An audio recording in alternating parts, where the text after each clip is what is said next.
ये आपसे जानना चाहेंगे, जब आप टेक्निकल देखते हैं तो आप कितना फंडामेंटल साथ में देखते हैं? नहीं, गिरावट जो है उसको आप गिरावट का रूप मत लीजिए, उसको आप कंसोलिडेशन का रूप लीजिए कि पहली है वो अभी भी बरकरार है। अगला 1.5 साल तक 2025 मार्च अप्रैल तक सभी कमोडिटीज के अंदर रुक रुक के फेज बाय फेज कहाँ मंदी है। पिछले साल 2 अक्टूबर को हम बैठे थे, 4600 का भाव था, हमने 6600 का भी भाव देखा। नो डाउट वहां से ये रिट्रेस पकड़ के चलिए। आज कमोडिटी की जो सुपर साइकिल चल रही है, हाँ एक कमोडिटी चलेगी फिर ठहरेगी, थोड़ा गिरावट लेगा फिर वापस चलेगा। तो मुझे लगता है कि जो एक्सपेक्टेशंस बने हुए हैं वो काफ़ी हाइपर बने हुए हैं। बहुत बार मैं मेरे टेक्निकल पैनल्स में हम लोग कभी डिस्कस करते हैं तो बोलते हैं कि हाइपर वॉलिटिलिटी है। तो मैं ज़्यादा करके कोई भी मार्केट को जब स्कैन करता हूँ तो टेक्निकल अपनी जगह पे है, बट उसके साथ साथ मोमेंटम काफ़ी इंपॉर्टेंट है। पिछले साल अगर ध्यान हो तो बराबर मैंने 2 अक्टूबर को कहा था कि अगले 15-20 दिन तक मार्केट बिल्कुल नहीं चलेगा, जिसके बाद एक टाइम फिबोनाची बताता है कि बड़ा मूवमेंट आएगा। एंड एग्जैक्टली हमने 4600 से 6600 का लेवल 21 जनवरी को देखा। हाँ वहाँ से कुछ चेंजेस आया, वो था रिसेशन।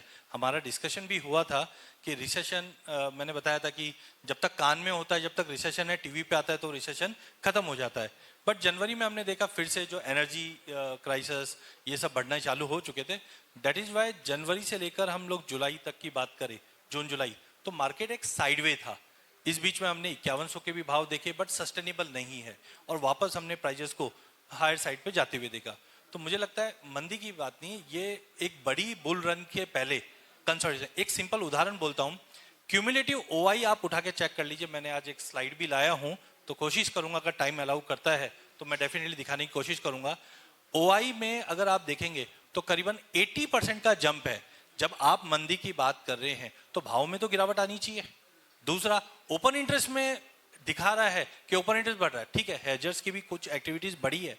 मैंने भी काफी फेस किया है कि जैसे भाव 5500-5600 आता है, इमीडिएटली हेजर सेलिंग में आते हैं। बट कुल मिला के अगर आप मैक्रो इकोनॉमिक्स अभी देखते हैं तो गवार एक ऐसी कमोडिटी है जो अब तक इतने बड़े कमोडिटी साइकिल में अभी तक चली नहीं है।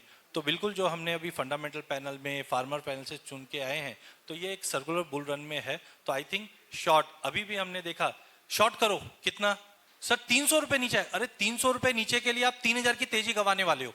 अब वो आपका कॉल है कि आपको 3000 की तेजी चाहिए या 300 रुपए की मंदी में आप खुश हो।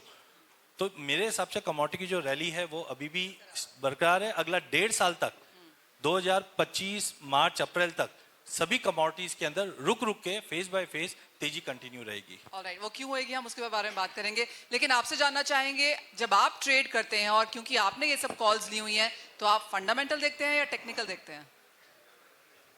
फंडामेंटल। कितने लोग टेक्निकल देखते हैं?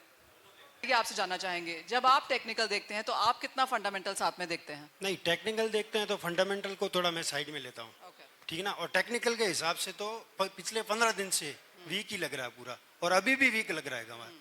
आने वाले समय में, आने वाले 2-3 महीने में तेजी है या मंदी है? चार्ट्स क्या दिखा रहे हैं? जिस हिसाब से मतलब फंडामेंटल न्यूज़ को इग्नोर तो नहीं कर सकते एकदम से।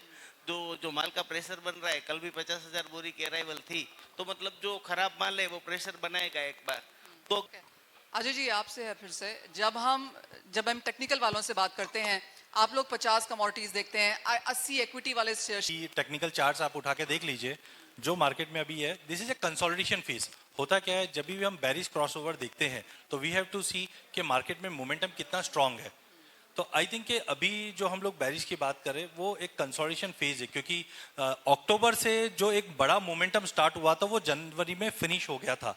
अब जनवरी से लेके अक्टूबर तक 6 महीने का, ये हमने 6-7 महीने का ये कंसोलिडेशन फेज है। इस कंसोलिडेशन अगर टेक्निकल प्योरली बात करें तो मार्केट एक कंसोलिडेट कर रहा है, जो ओआई के नंबर से भी दिखाई दे रहा है और मोमेंटम इंडिकेटर्स भी दिखा रहा है।